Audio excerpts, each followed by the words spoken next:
This started out as a pretty rough morning because today is Tuesday, September 2nd, and it was supposed to be Garrett's first day of preschool. Devin and Garrett go to the same teacher, the same school, and Devin goes Monday, Wednesday, Friday, and Garrett was going to go Tuesdays and Thursdays. And so today Cody actually stayed home from work today because he knew it was going to be a really difficult day and not high functioning at work, so he stayed home, and we're just dealing with that. Devin's actually starting gymnastics this morning. He's been all of last year he went to a different gymnastics place, and we had some issues there for other reasons, but we're kind of trying to start fresh with different things, different places to go. And so he's actually going back to the place that he started gymnastics at when he was about 2 that we used to go to. And even though Garrett came here with me, it's not as much saturated with Garrett, you know, in my face, because it's been so long, and Garrett was just kind of a baby when we used to come here. So it's a little bit more of a neutral place for us. So anyway, Devin is starting today, and it gives us something to do on one of those Tuesday mornings when Garrett would be in preschool.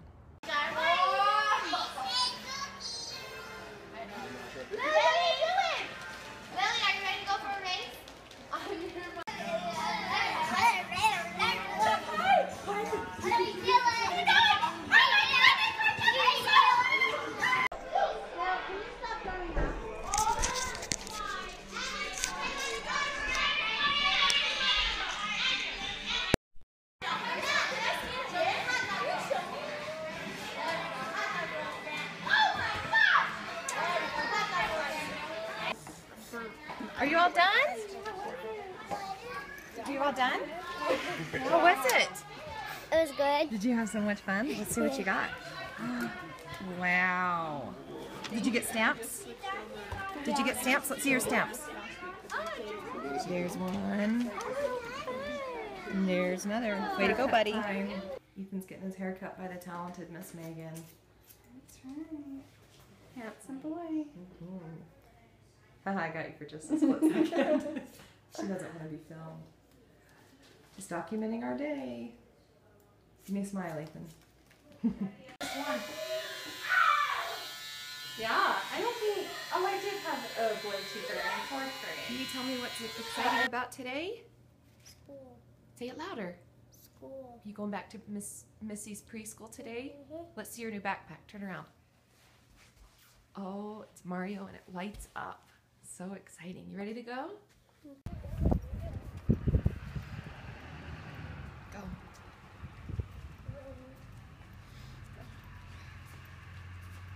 Open the door. Can we just open it?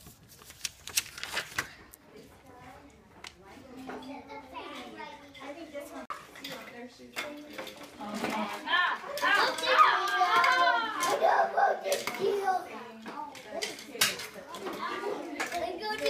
So today is Wednesday, and Cody and I both had pretty bad nights. We both kept waking up from dreams, restless dreams that were. Anyway, it wasn't a good night for us, and then it took about everything I had to get the big kids off for school. And then today was Devin's first day of preschool. And you know, on my kids' first day of school, I always try to make it a really good, positive experience, and we're always so super prepared and everything, but you know, this year is a little abnormal, to say the least. But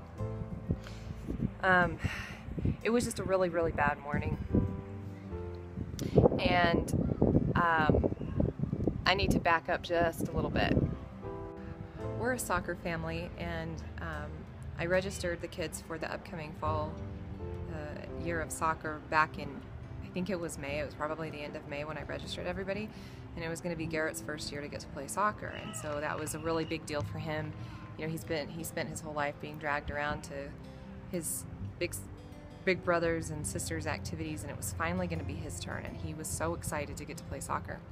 And so we went on and registered everybody, including him, and then he died in July, and I was going down the list of all the things that I needed to take care of, just on paper with his death. And one of the things was that he was registered for the soccer season. So I emailed one of the guys in the soccer club that I had gotten to know pretty well, and he knew our situation. I asked him if he could take care of nullifying Garrett's soccer registration, because the last thing I needed was come August or September to get an email from his soccer coach saying, hey, we want to welcome Garrett to our team, and we're excited to meet him, and we're excited to, we're just excited to have him on our team. Anyway, this one guy that I had emailed assured me that he would take care of it. He understood exactly why. So I put it to bed. This morning, I was already having a rough morning, and I was trying to get Devin ready for preschool, and he was feeling really anxious and apprehensive, and he's become very, very clingy to me, and he didn't want to go. And I was trying to help him get his shoes on, and I get a text message on my phone, and I checked it. And it was from an unknown number, but she said her name, we'll call her Christy. That wasn't really her name, but she said, hi, my name's Christy so-and-so, and I'm Garrett's soccer coach for this year, and we're so excited to have him on our team, and I really look forward to getting to know the little tyke, and I'm happy to know your family and, get involved with Garrett and help him to have a fun year of soccer. And we want to let you know we're having our first practice this week. And she told me the day and the time, and an atomic bomb went off through my entire body, and it took about 5 seconds for it to register what this text had just said.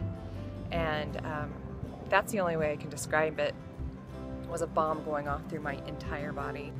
See, I don't record a lot of the bad stuff in my videos, because one thing, when I'm in the middle of a crying panic attack or something, I'm not going to grab my camera and record it. That's the last thing on my mind.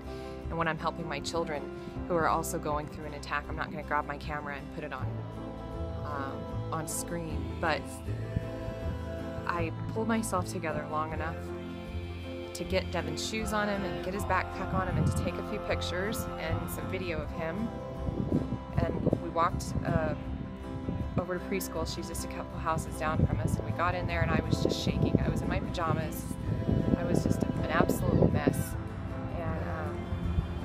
And his teacher, Missy, asked me if I was okay, and I just dissolved and told her and the other moms standing around what had happened. And I got Devin situated, and then I ran into her bathroom and puked in the preschool toilet, and ran out to the garage and started to throw up again. And then my dear friend Melanie, who was also dropping off her daughter, grabbed me and put me in her pickup truck and drove me home, and stayed with me for the rest of the day until Cody got home.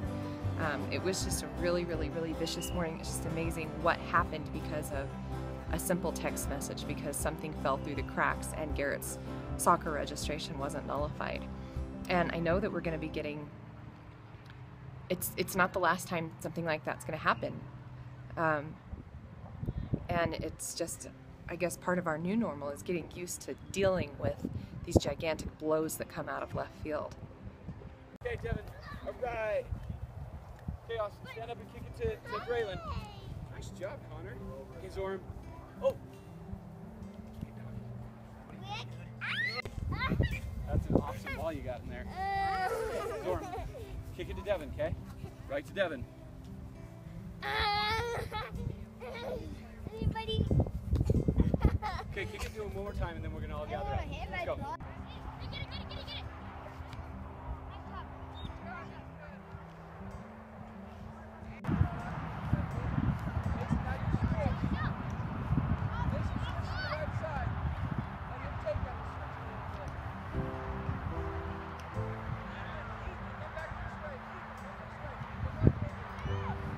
I've heavily debated whether or not I wanted to talk about this, but it's something that I do definitely want to document, because it's something that I've been thinking so heavily about. Garrett and Devin are not, they're not quite 18 months apart in age.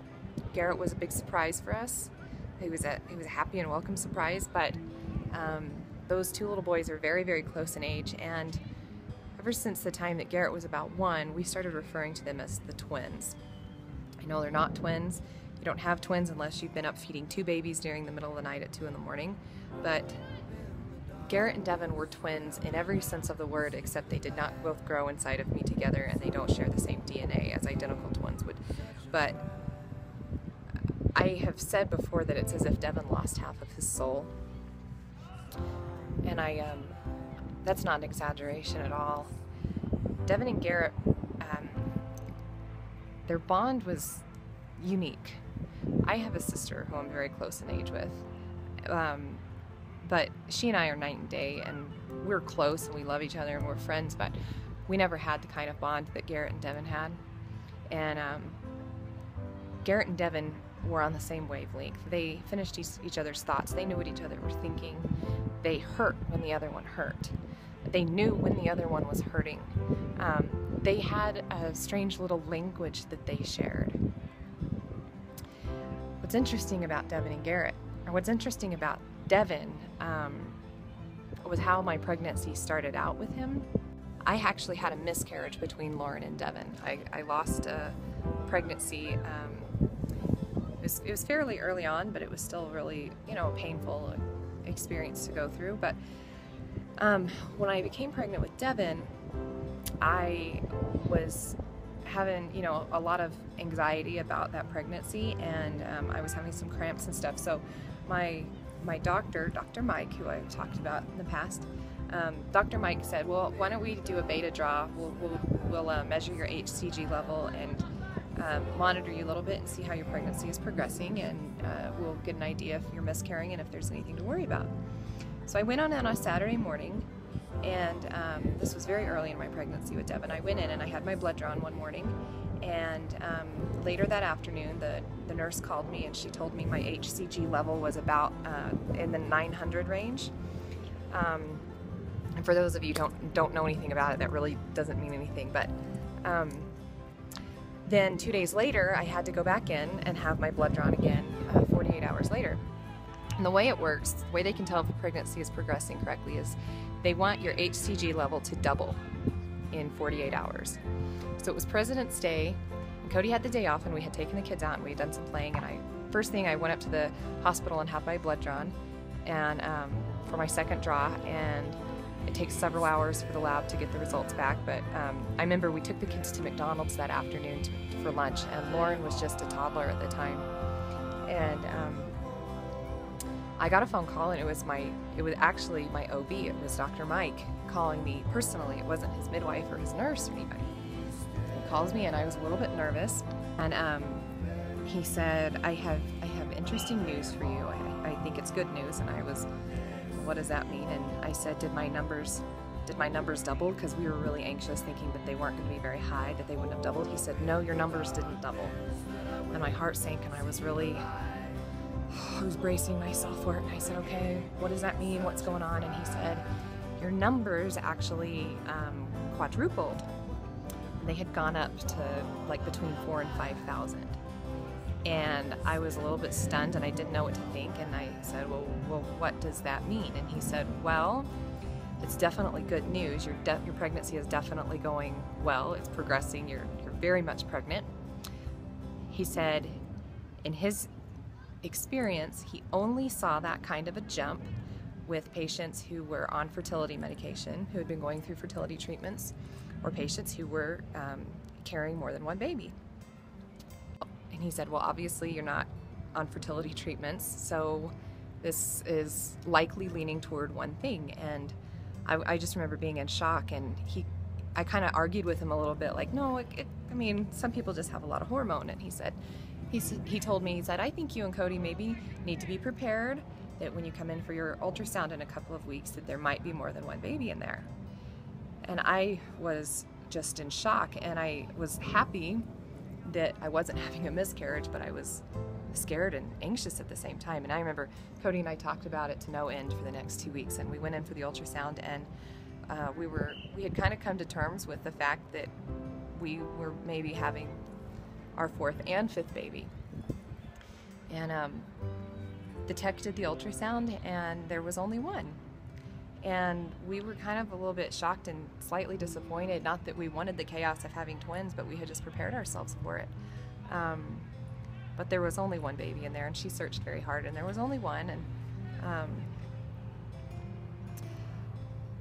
I thought about that experience a whole lot in the last week. And I have wondered, I've thought about that experience a whole lot in the last week. And the thought has crossed my mind that what if Devin and Garrett actually did start out as twins? What if they were both in utero together at the same time, developing as twins, and for whatever reason, God, Mother Nature, whatever it was, just decided, no, we're going to send Garrett a few months later. And, but who knows? What if they did start out as twins, and that's why their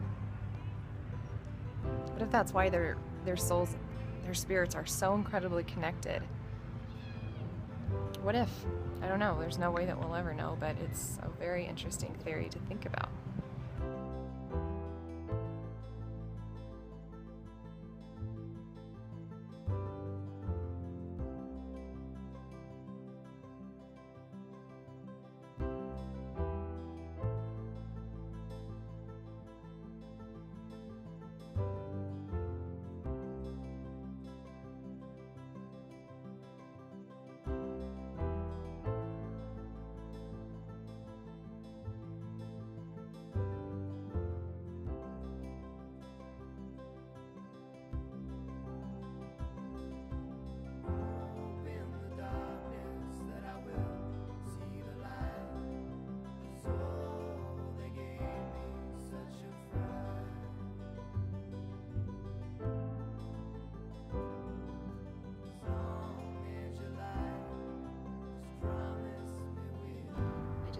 Therapy, and I'm out at Garrett's grave. And I just brought some stuff to sit here and look at while I'm with him. I just asked Garrett to come and sit here with me at the grave. I'm actually sitting right on his grave. Sit here.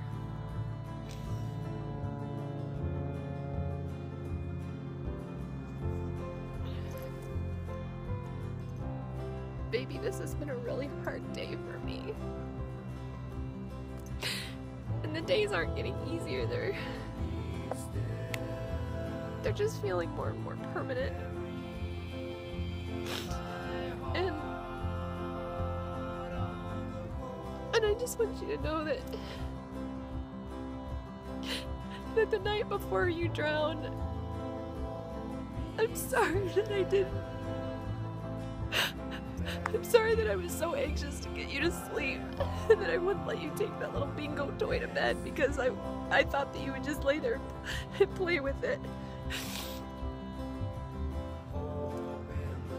I'm sorry that I flicked you on the ear because I was so tired from driving for 2 days and I wanted to just go to sleep. I'm sorry that I didn't let you in the shower with me the next day when you were wandering around the house scared and looking for me. I'm sorry that I didn't let you in the shower because if I had, then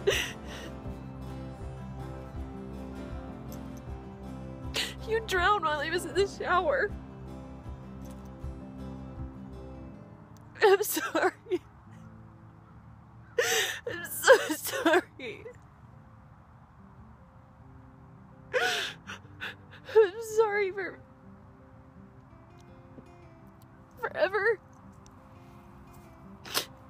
forever saying or doing anything that it was just out of frustration because you were so little and I was busy and I was tired.